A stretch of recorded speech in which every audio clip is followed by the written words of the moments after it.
What's up, everybody? Drew here again. Gonna continue working on this dubstep track from scratch. Not exactly sure what we're gonna do today, but we're gonna start by taking a listen. So I'm just gonna play the whole thing. See what we want to do with this.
Cool. So it's a pretty exciting track. I like it. Build up definitely needs work. Mix obviously needs work. But we're not done writing this, so I feel like I want to work on the drop a little bit more.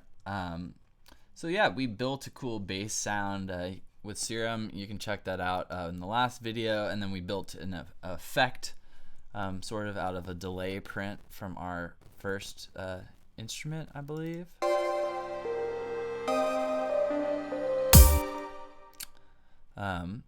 Nice. Cool. So first thing I'm thinking is that we need some chords in the sort of like last part of the phrase of this drop. Hear it in a lot of my favorite dubstep tracks, not my own, but ones I enjoy. I'm imagining something like chord, chord,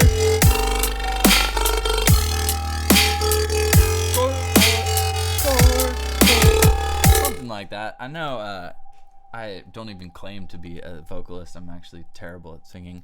But for those of you that are also terrible at singing, sometimes even if you do your own like terrible rendition of an idea that is in your head, it helps you to further understand and develop the idea, even if it would sound like complete nonsense to other people. Sometimes that nonsense makes sense to you. So one idea that is sort of helpful is to use like the chord progression we have to kind of dictate what choice of chords we would have there. So if we look at the bass line on the part of the phrase that I'm talking about, it's like the fourth measure each time. So we're on an F the first four through, and then we're on C and D second time through. So F and C, those are a perfect fifth together, so we could build an F chord. Let's look at our chord progression. On that F chord, we're basically voicing an F major. And then we've got our G minor. Cool, we're in the key of G minor, so that means our D major at the end on this D is the fifth chord. So we could try like a C D or like an F D chord stab there. For now, I'm just going to use these the instruments that we already have as the basis. I'll just get rid of that. So we're looking at the fourth measure. So I was saying we could do some sort of like F D chord progression.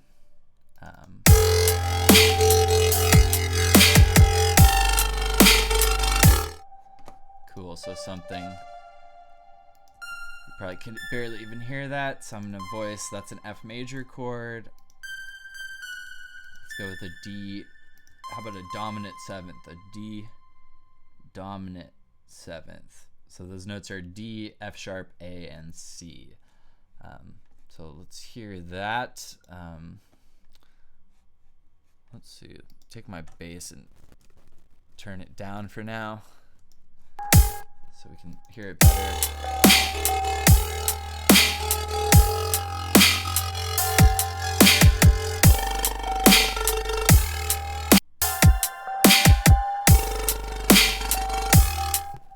Alright, let's copy it to some of our other chord instruments.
So, not a huge fan of that. I think perhaps want to try an F major chord here.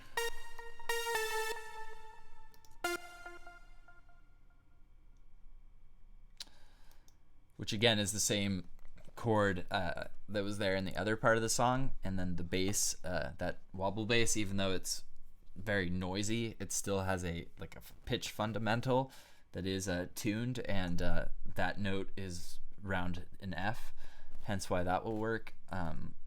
So I'm gonna try, let's just hear what our 7th and then our 1 chord would sound like.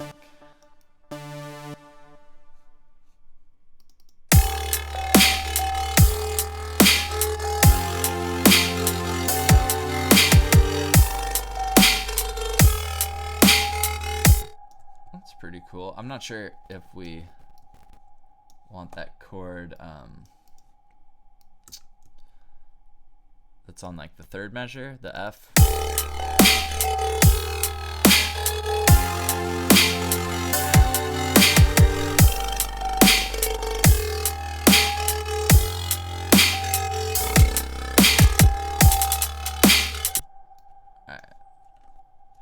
So let's take this chord progression, make it 4 measures so we can loop it. And then let's take it and let's get rid of that F chord the first 2 times. Let's hear this.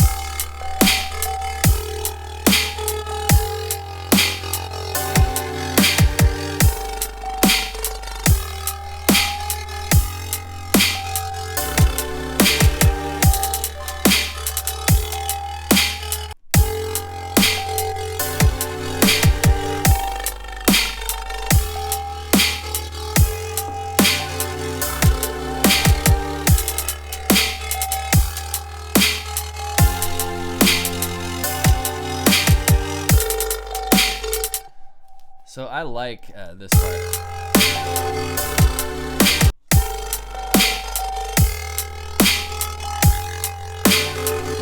But I think it should be on that last quarter note.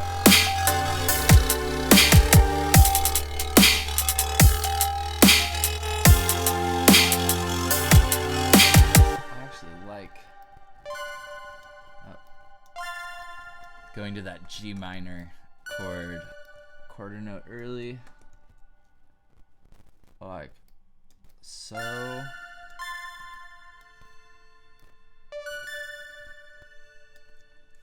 All right, let's hear this.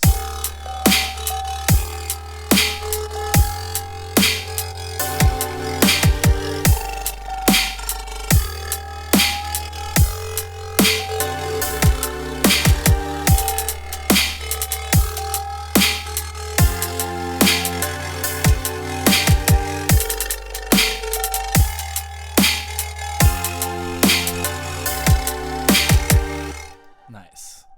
Let's get some better instruments there.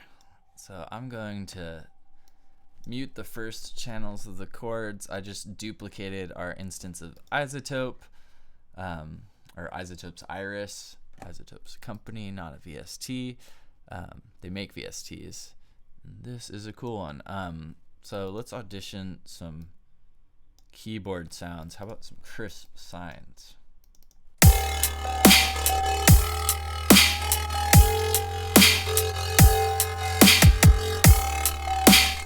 Gotta turn that channel way up.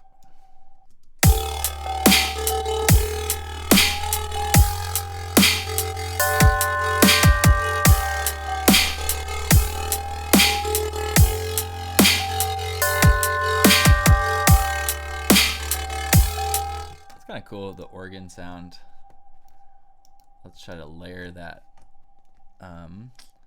Let's take the second layer of these chords and put them down an octave.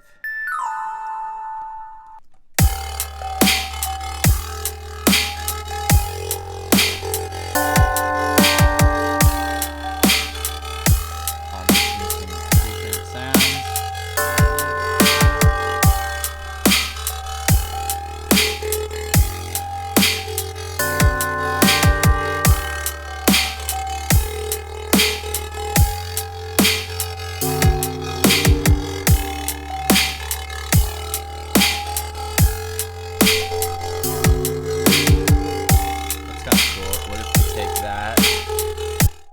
Throw it in the trash. I mean, throw some same company, Isotope Trash. Super abrasive, crazy sounding distortion or mellow distortion, depending upon how you want to use it. Be warned, it might sound too heavy.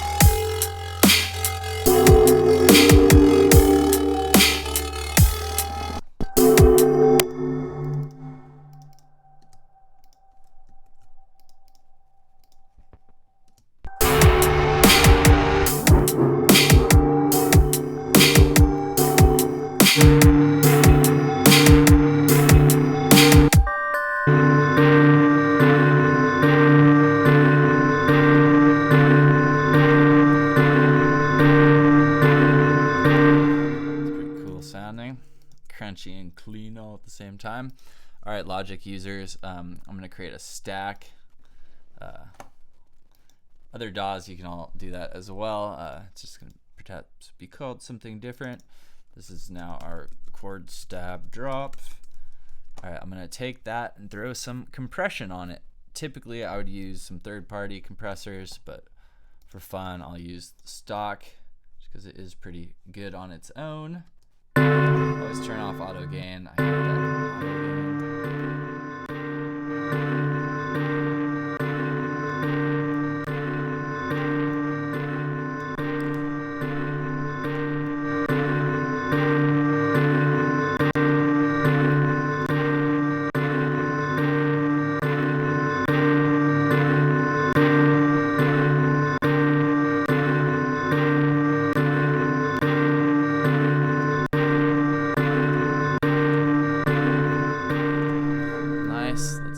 through our reverb. Let's hear it in context. Let's turn up our bass again.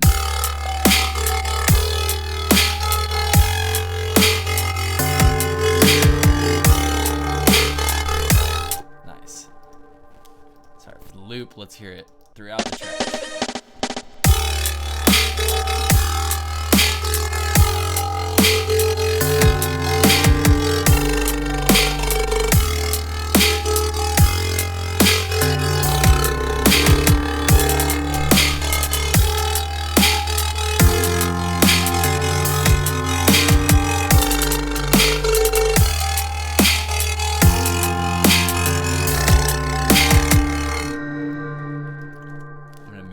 chords for now. Sounds wrong the way we have the drop, but perhaps we'll want to change the drop to accommodate that. All right, next thing, again, stealing from some of my favorite producers, but we are going to try adding a little arpeggio here. That favorite producer of mine I'm referencing is Virtual Riot. Don't want to be like a broken record talking about it, but he really is paved the way for sort of showcasing practical production live. That's how you know he makes his music. I don't want to digress, but I think slowly there's been a paradigm shift in electronic music. You may notice or may be able to think of certain artists that were claimed to be like revolutionary producers who have sort of disappeared, and there's been like a new class dominating, and that new class makes their music. So I'm not going to even name names because of slander lawsuits, but you probably know what I'm talking about if you're in the industry at all. So those are you producers that make your music, help the world out and show a little bit. You don't have to give away all your secrets, but you know, showing people that you can know your way around your DAW doesn't prove you do everything with your sound, but it proves that you know something, which is, again, I think important for all of the dance music world artists. All right, so let's hear, again, I always digress when that happens. We have this pluck instrument. I kind of want to, I'm going to build it off this Serum instance that we had.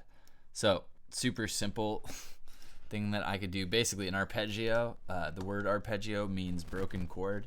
It's basically a chord that, as we've talked about in the book and in these tutorials, a chord's a group of notes, combination of notes. It's also the word harmony is used to describe. Those notes could be the same on one single instrument like a piano, or they could be on different instruments, or even like different instruments as in different human beings. So if we were writing choir music, we could have different human beings singing notes, different notes together, the sum of which would be harmonies or chords.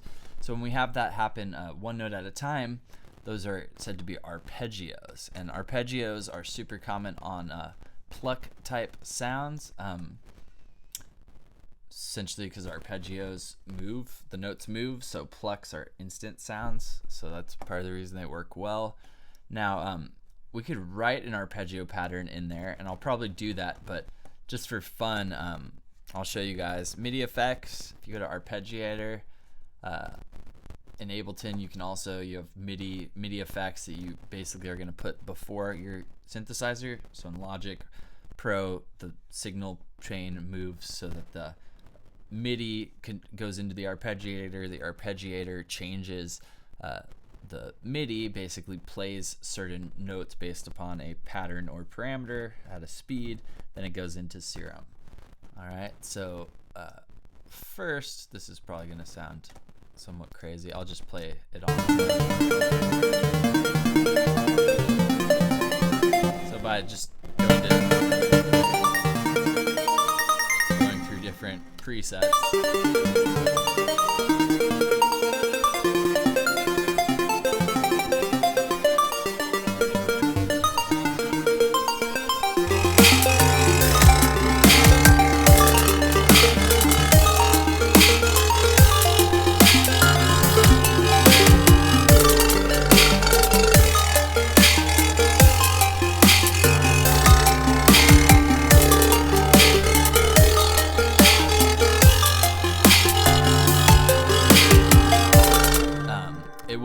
Sounds not quite right yet. So basically, if you wanted to figure out how to put that into MIDI, that is a pattern. Let's look back at the ARP. Kind of shows you this, like these, how high these are, show you kind of like where in the chord it is. So it's just a pattern going 1, 2, 3, 4, 1, 2, 3, 4.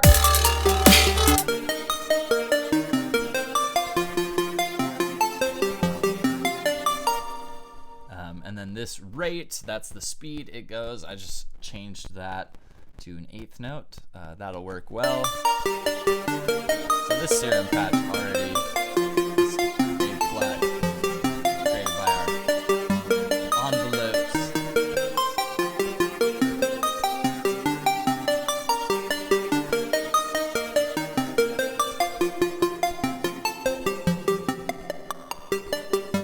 With the main ADSR envelope, I can do it like that, or I could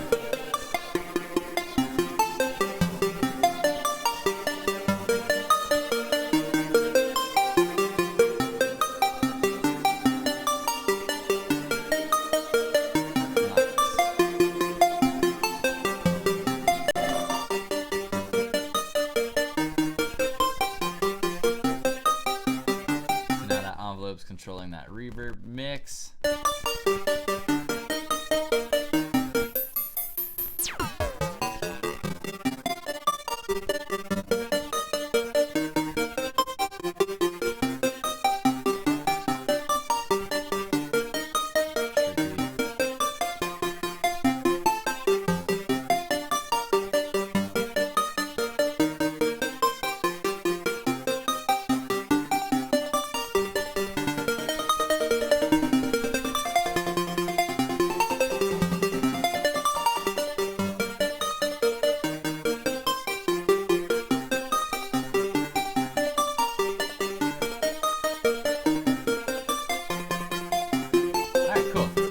With our drums. What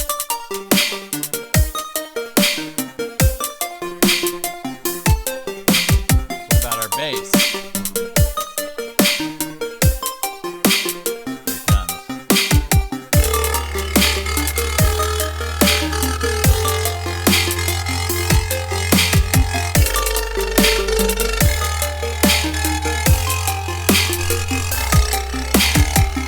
Cool. Let's hear it all with our chords from the drop.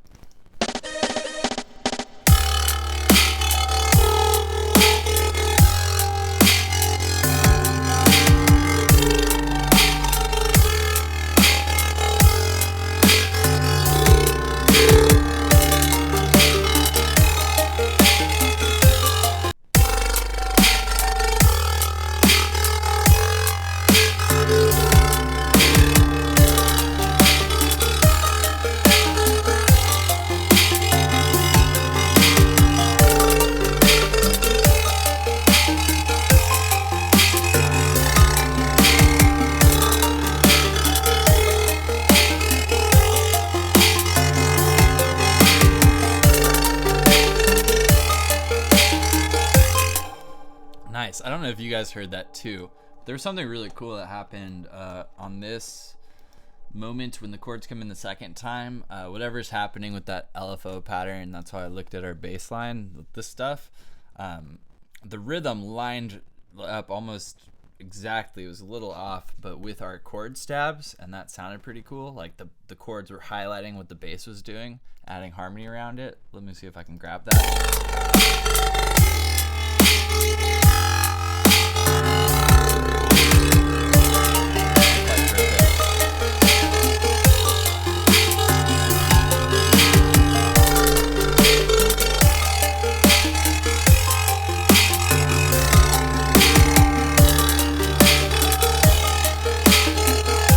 Nice.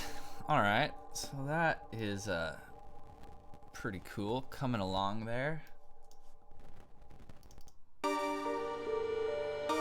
Oh, just for fun, let me show you how you'd build an arpeggio without your arpeggiator.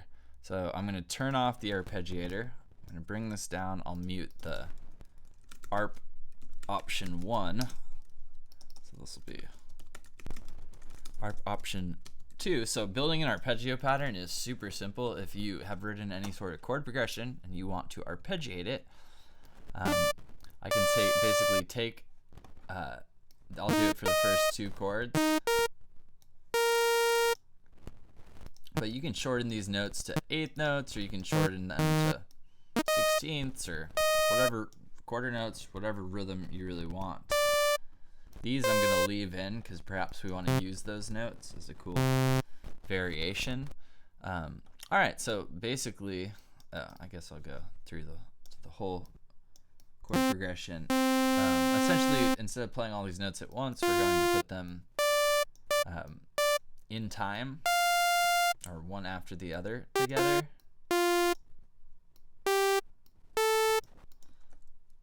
This is going to be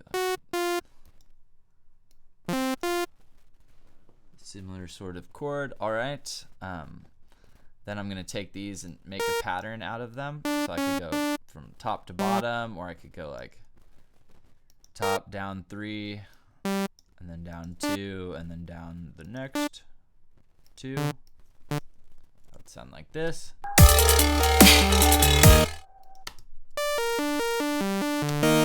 All right, so then typically in a lot of arpeggios, patterns from great composers, patterns are often will repeat. So it's not, in this example, not fully possible, but I'm gonna go like high, low, high, middle, low, and then high, lower, lower, and then higher, low, low. If that makes any sense. But these notes were already in the top line, so I'm gonna replace where the pattern would have been with those. Let's hear how that sounds. Oh, and then I'll keep our pattern going. So high, lower, low, and then this one I'm gonna go back to the next one in the place of our new note. I'll just put that there. All right, high, lower, and again, doesn't really have to follow the pattern perfectly.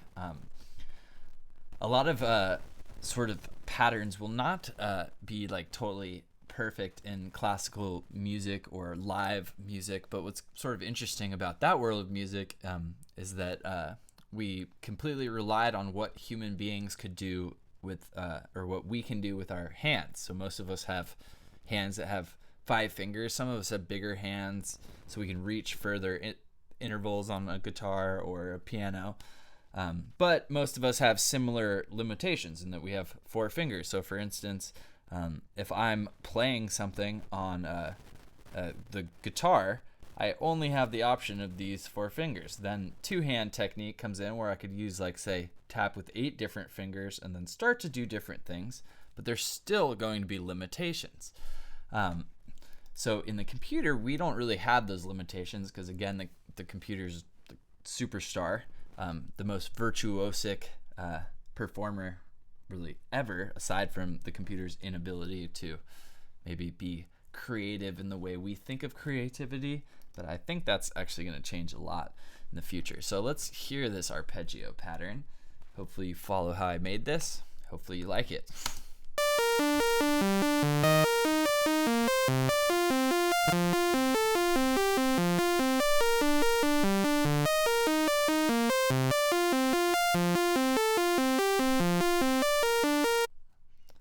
Nice.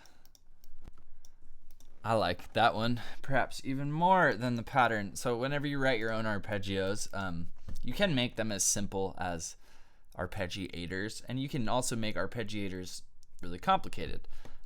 But I think when you're picking each note, it gives you a lot more control over it, because for instance, if I hear like one note that I want different, I can just change that one note, as opposed to when I'm in the arpeggiator, say I want this note to be different, I can drag it up or down, but I don't really know.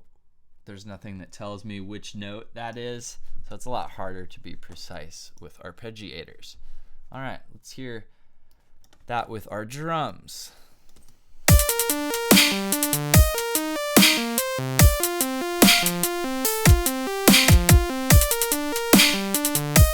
Nice. Just for fun, we won't probably do this in the drop, but let's grab an 808 sample and just throw it with our drums and put it underneath. Got these booming 808s. Let's put it underneath and just hear how this would probably sound pretty cool beat. We could do it for part of the song.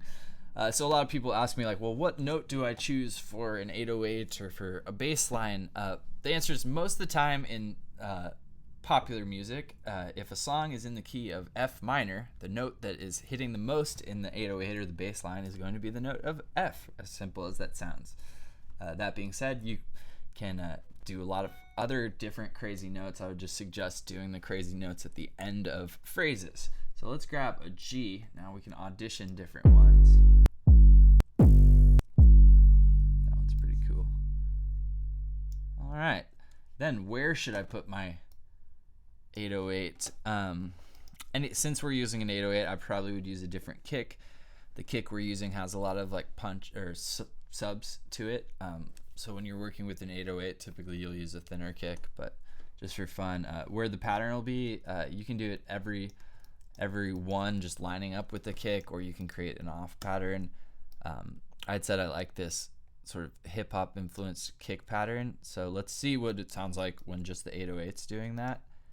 We can do like a little fill at the end. This might sound not very good, but again, might sound awesome. Let's hear it.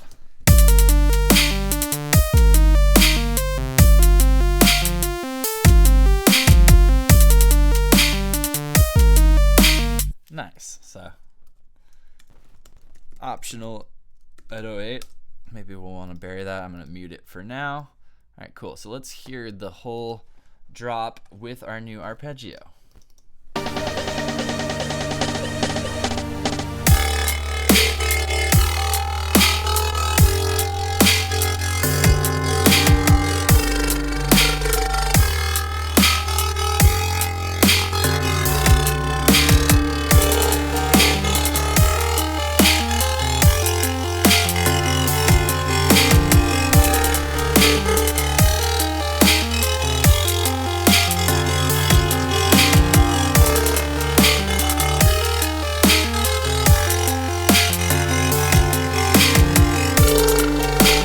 Nice. Mix wise, I'd probably want to turn this way down, just so it's not like.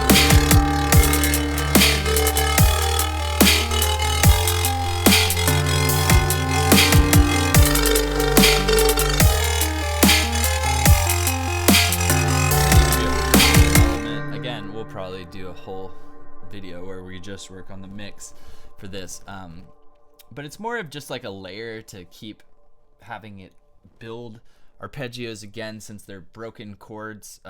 Basically do everything a chord progression does with a little bit of what a melody does. So melodies are one note at a time.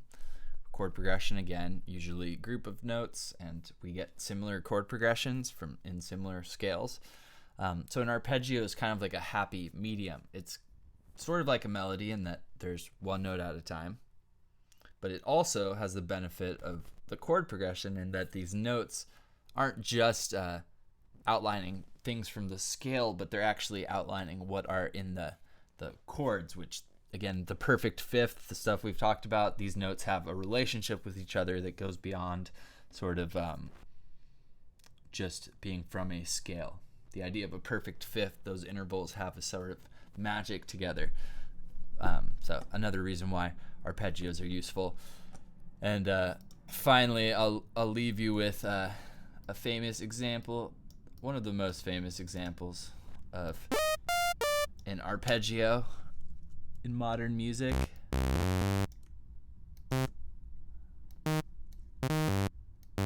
Now, I'm not in a triplet rhythm, or I'm not going to change the time signature, but it starts with, I don't think this is even the original key, and I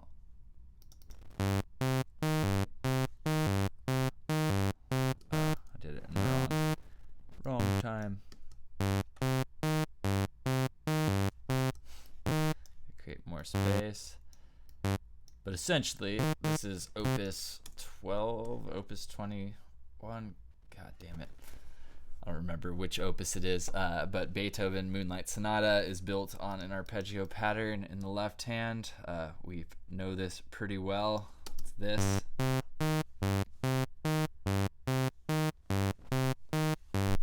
And the chord progression sort of changes from there. I think the bass line goes to a B flat. But again, famous piece of music that is very, very much arpeggio based. All All right, cool. So I hope you enjoy writing some of your own arpeggios, adding those to drops. I'll be back to work on some more with this drop. If you hear anything in this that you're like, why the heck is he not addressing blank, then shoot me an email linked below. Again, if you're curious about the book that I always talk about in these videos, I'll link that below. That is my music theory text, which basically tries to make all this stuff as simple and practical as possible for somebody who doesn't want to or doesn't have the background in classical music education or instrument. Can't sight read. So anyway, till next time, I will talk to you guys soon. I will leave you with the track. Here it is.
Cool.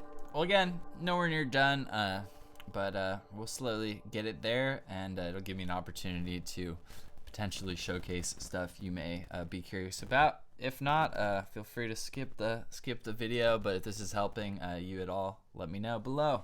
Talk to you guys later.